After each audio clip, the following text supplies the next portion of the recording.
Trabaho ang inatubag ni Pangulong Noynoy Aquino ngayong ika-53 kaarawan niya.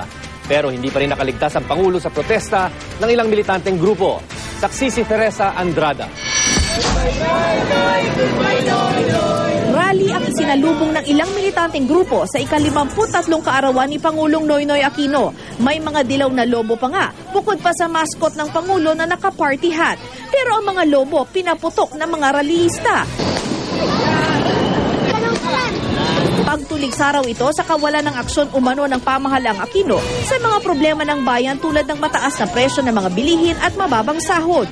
Inaasahan namin na yung mga isyong kinakaharap ng mamamayan kagaya ng VFA, demolisyon, kawalang budget sa edukasyon, kawalang trabaho, tiyak gagamitin na naman ito ng Pangulo at ng kanyang mga alipores para sa darating na eleksyon.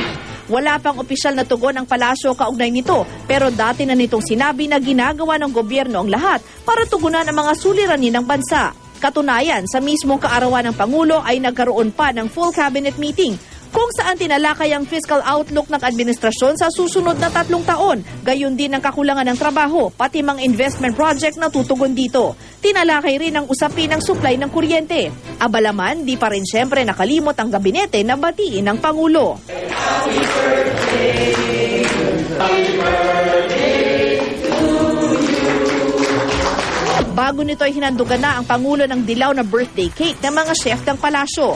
Dumalaw rin ang Pangulo sa Philippine Orthopedic Center sa kanyang kaarawan para bisitahin ang ilang pasyente partikular sa charity ward.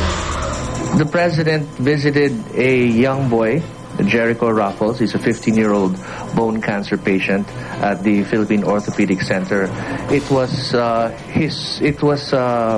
Jericho's wish to meet the President, and so the President took time off from his schedule. Ngayong gabi naman ay inaasahang nakasama ng Pangulo ang kanyang pamilya para sa isang pribadong hapunan. Teresa Andrada ang inyong saksi.